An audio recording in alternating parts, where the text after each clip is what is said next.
Saudari-saudara yang terkasih di dalam Tuhan Yesus, saat ini kita akan mendengarkan biografi Beato Pedro González dan Beato Damian de Veuster. Biografi yang pertama, Beato Pedro González. Pedro lahir di desa Astorga, Spanyol. Sejak masa studinya, Pedro ternyata cerdas dan pandai. Kehidupan rohaninya tidak menunjukkan suatu keistimewaan. Terpengaruh oleh kehidupan pamannya sebagai uskup, Pedro tertarik juga untuk menjalani kehidupan bakti kepada Tuhan. Tidak lama kemudian, ia ditabiskan menjadi imam. Uskup mengangkat dia menjadi koordinator imam-imam diosesan. Pelantikannya dirayakan secara meriah dan besar-besaran. Namun, Tuhan menunjukkan campur tangannya pada saat itu. Arakan besar dan meriah menuju gereja katedral mulai bergerak. Pedro dengan gagah menunggang seekor kuda, diiringi oleh para imam, pembesar-pembesar negara, dan umat. Tiba-tiba kuda yang ditungganginya berontak, dan Pedro yang gagah itu jatuh. Sorak-sorai yang gemuruh berubah menjadi gelak tawa dan olok-olokan. Pedro menyadari hal ini sebagai suatu peringatan bahwa betapa tidak berartinya kemuliaan duniawi. Setelah peristiwa itu, Pedro masuk Ordo Santo Dominikus. Mula-mula ia ditugaskan sebagai pastor tentara. Dalam tugas ini, Pedro menunjukkan contoh hidup yang sangat menyenangkan bagi pasukannya dan semua orang di istana. Pada waktu kota Cordova direbut oleh Raja Spanyol dari tangan suku Moor, Pedro berusaha menyelamatkan para tawanan dan wanita-wanita dari tindakan sewenang-wenangan para tentara. Setelah berhenti dari dinas ketentaraan, Pedro menjadi pastor untuk para petani dan nelayan. Ia mencurahkan sisa-sisa hidupnya untuk menemani para petani dan nelayan. Ia mengajari mereka bagaimana menghayati iman sebagai seorang petani dan nelayan. Ia menerangkan soal-soal agama yang sulit dengan sangat sederhana, sehingga dapat dimengerti oleh para petani dan nelayan yang sederhana itu. Cara hidupnya yang saleh, kerendahan hatinya, serta pergaulannya yang baik dengan semua orang membuat dia sangat disegani dan dihormati oleh semua petani dan nelayan.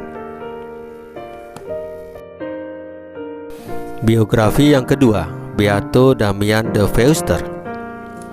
Pastor Damian adalah seorang misionaris Belgia di Pulau Hawaii. Ia dihormati sebagai rasul para penderita kusta. Sebagai anak seorang pedagang yang kaya raya, Yosef dididik menjadi seorang pedagang seperti ayahnya. Setelah menyelesaikan pendidikannya dan pendidikan praktis di perkebunan keluarganya, ia dikirim ke sebuah kolose di Belgia untuk memahirkan keterampilannya dalam bidang perdagangan. Meskipun demikian, Damian memutuskan untuk menjadi imam. Orang tuanya mengabulkan permohonannya untuk bergabung dalam kongregasi imam-imam Hati Kudus Yesus dan Maria, kongregasi saudara kandungnya yaitu August. Pada tahun 1859, Yosef masuk novisiat dari serikat itu di Belgia. Ia mengucapkan kaulnya di rumah induk biaranya di Paris dan menerima nama biara Damian. Semula ia hanya akan diterima sebagai bruder. Namun atas dorongan kakaknya, Agus, yang sudah menjadi imam dalam serikat itu, Damian terus belajar bahasa Latin dan Yunani, serta tekun belajar ilmu-ilmu lain. Ketekunannya meyakinkan atasan hingga ia diizinkan belajar di filsafat di Paris dan kemudian kembali lagi untuk belajar teologi. Sementara Damian belajar, kakaknya yang segera berangkat ke Pulauan Hawaii terserang penyakit tipes. Lalu Damian meminta untuk menggantikannya, walaupun ia belum ditabiskan menjadi imam. Pemimpin tertinggi serikat mengabulkan permohonannya. Ia berangkat ke Hawaii dan ia tiba di sana. Kemudian ia ditabiskan menjadi imam di gereja Katedral Bunda Perdamaian di Hawaii. Sebagai imam baru, Damian ditugaskan untuk melayani umat di stasi Puna, Kohala, dan Hamakua selama beberapa tahun. Selama bertugas di sana, perhatiannya lebih diarahkan kepada kondisi para penderita kusta yang ditempatkan di perkampungan Kalupapa di Molokai.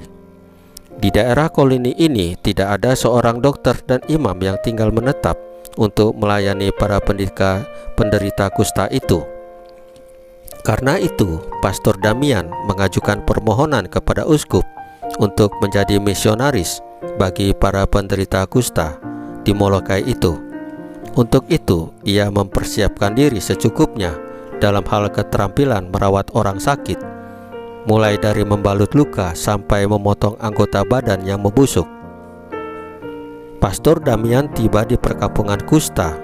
Di sana ia giat mewartakan Injil dan mengajar agama, menghibur dan merawat orang-orang kusta, bahkan menguburkan mereka. Ia merintis pembangunan jalan, pipa air, rumah yatim piatu, dan gereja-gereja. Ia berkarya di sana dengan bantuan 2 orang awam dan 1 kelompok suster-suster Fransiskan dari New York. Meskipun semangat pengabdiannya menyala-nyala, penyakit kusta juga mulai perlahan-lahan menjangkitinya hingga merenggut nyawanya sendiri. Kurang dari 1 abad kemudian, jenazah Pastor Damian dipindahkan dari kuburnya di Molokai ke tanah airnya, yaitu Belgia, dan disemayamkan di pekuburan nasional Santo Yosef. Untuk menghormatinya, didirikanlah sebuah monumen di Pulau Molokai dan sebuah institut untuk mempelajari penyakit kusta. Saudari-saudara yang terkasih di dalam Tuhan Yesus, firman Tuhan Yesus hari ini adalah, "Bukankah aku harus minum cawan yang diberikan Bapa kepadaku?" Santo dan Santa selalu berpegang teguh pada janji-janji mereka kepada Tuhan Yesus. Mereka menjalankan firman Tuhan Yesus dalam hidup sehari-hari dengan penuh iman. Marilah kita hidup sesuai firman Tuhan Yesus dan mengandalkan Tuhan Yesus dalam hidup kita sehari-hari. Tuhan Yesus memberkati kita semua.